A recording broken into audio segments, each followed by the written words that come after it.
Dear students, आज हम anti arrhythmic drugs के बारे में पढ़ेंगे। एंटी एरिथमिक ड्रग्स से पहले हम देखेंगे कि एरिथमिया क्या होता है। एरिथमिया क्या होता है? It is an abnormality in heart rate,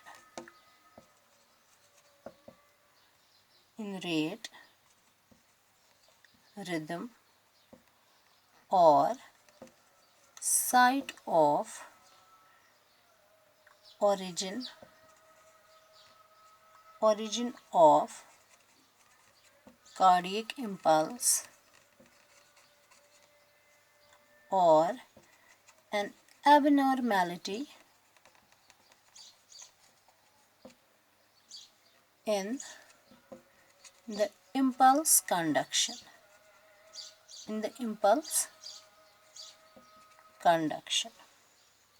means जब हमारे हार्ट रेट चेंज हो जाती है, ऑल्टर हो जाती है, या इसके rhythm means the pattern which our heart follows, जिस पैटर्न में हमारा हार्ट नॉर्मली बीट कर रहा होता है, नॉर्मली कंट्रैक्शन और रिलैक्सेशन शो कर रहा होता है, उसमें जब एबनॉर्मेलिटी आएगी, या site of origin of cardiac impulse या कार्डियक इम्पल्स का जनरेशन में एबनॉर्मेलिटी आ जाती है, या उसके कंडक्शन में एबनॉर्मेलिटी आती है, that state leads to arrhythmia. उस स्टेट को हम बोलते हैं एरिथमिया। अब ये जो एरिथमिया होता है, इसमें ऑल्टर्ड हार्ट रेट होती है, यानी कि हार्ट रेट जो होता है ये इधर या तो बढ़ा हुआ होता है या घटा हुआ होता है। व्हेन देयर इज एन, जब ये घटा हुआ होता है means less than 60 beats per minute, 60 beats per minute. जब हमारा heart beat 60 beats per minute से कम रहता है तो उस टाइम हम बोलते हैं ब्रैडीकार्डिया। या जब हमारा heart beat 100 beats per minute से ऊंचा रहेगा, यानी कि 100 बीट्स पर मिनट से ज़्यादा रहता है, we call that as tachycardia. Means ये एबनॉर्मल बीट्स दिखाता है, एबनॉर्मल रेंज होता है। ये 100 से एबो हम टैकीकार्डिया बोलते हैं, 60 से बिलो ब्रैडीकार्डिया होता है। अब ये जो एरिथमिया होता है, it can be of number of factors, like इसके पीछे बहुत सारे कॉजेस हो सकते हैं, like we have myocardial hypoxia, यानी कि जब हमारे कार्डियक सेल्स को ऑक्सीजन सप्लाई की कमी होती है, उधर एरिथमिया क्रिएट होता है।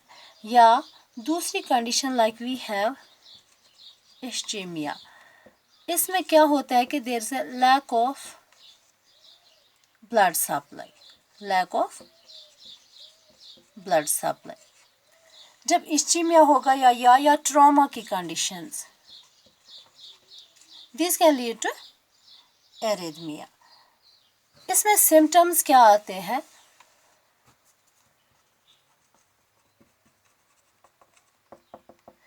सिम्टम्स में इसके है palpitation,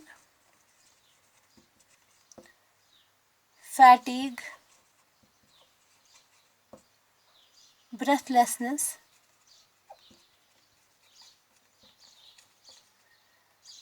and heart fail.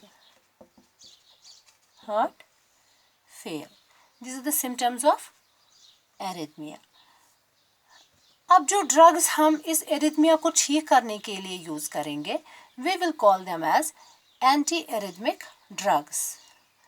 Anti-arrhythmic drugs पढ़ने से पहले हम क्या देखेंगे कि हमारा हार्ट कैसे अपना एक्शन पोटेंशियल साइकिल दिखाता है।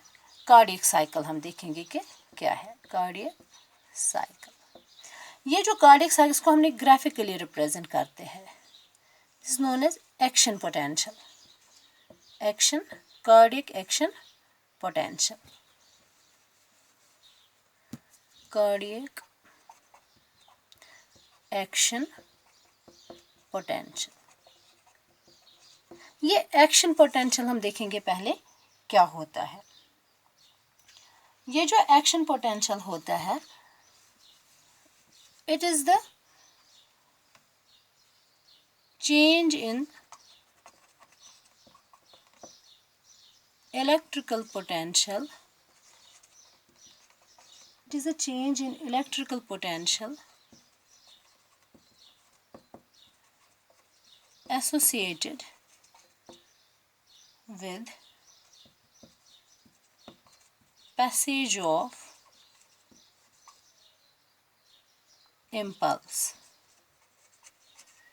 यानी कि इम्पल्स जब हमारे हार्ट में जनरेट होता है, इसकी वजह से, इम्पल्स जनरेट होने की वजह से जो इलेक्ट्रिक पोटेंशियल में चेंज आती है, we call that as action potential of cardiac cell.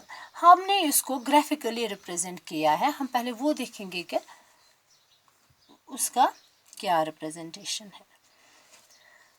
For example, इसमें हम देखेंगे it is composed of 5 phases. इसमें 5 फेजेस हमें देखने को मिलेंगे। 5 फेजेस फ्रॉम 0 to 4।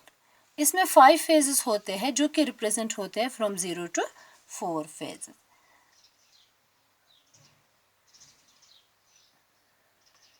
ये जो फेज होता है, जो स्टीप अपवर्ड्स हो जाता है, this phase is called as zero phase. Zero phase. ये जो जीरो फेज है, यहाँ पे फिर ग्राफ नीचे की ओर आ जाता है।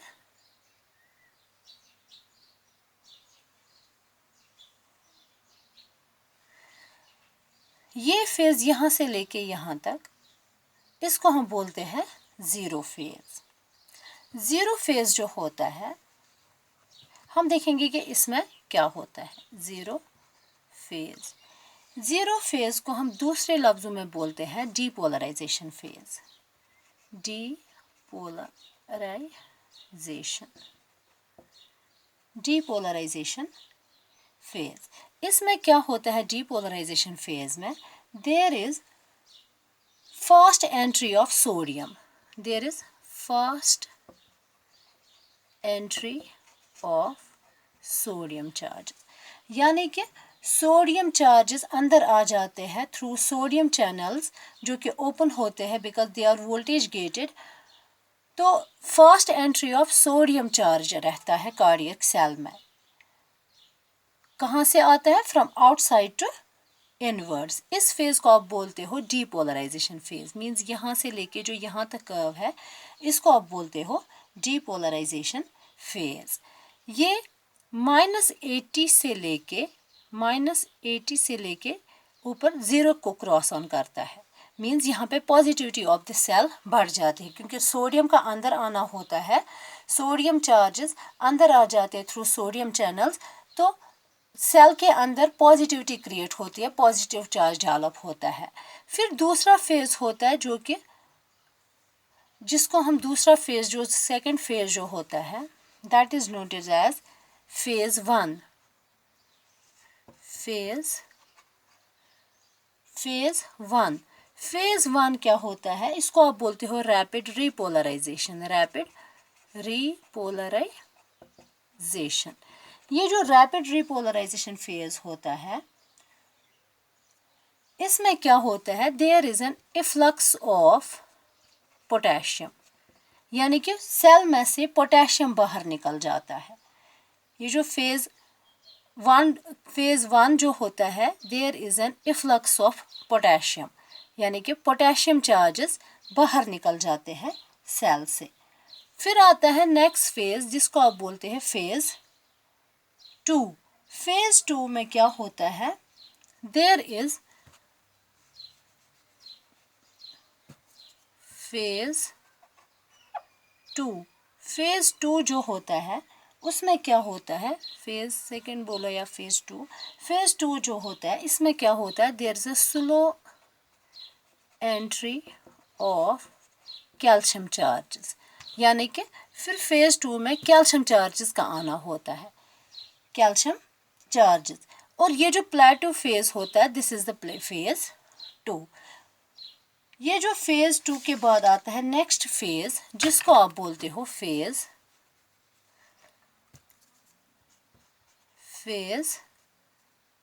Third, phase third, this very phase.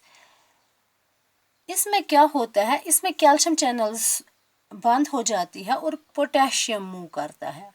Potassium moves out of the cell, यानी कि पोटेशियम बाहर निकलता है सेल को। दिस फेज जो होता है, इसको हम बोलते हैं second repolarisation phase. Repolarisation phase, this is a second repolarisation phase. इसके बाद क्या आता है, नेक्स्ट फेज जो होता है, नेक्स्ट फेज होता है जिसको आप बोलते हो फेज 4। फेज 4 जो होता है, phase 4, this is the resting phase. Resting phase, this was the action potential of the cardiac cell. अब जो हम एंटी एरिथमिक ड्रग्स पढ़ेंगे, उसमें हम देखेंगे कुछ ड्रग्स हमारे इस वाले फेज पे इफेक्ट दिखाएंगे। दे विल इधर प्रोलॉन्ग दिस फेज और some drugs will shorten this phase, जिसकी वजह से हमारे हार्ट रेट पे असर पड़ता है और as an anti arrhythmic drugs वो यूज होते हैं। This was about action potential. For classification and mechanism of action, we will continue in next session. Thank you.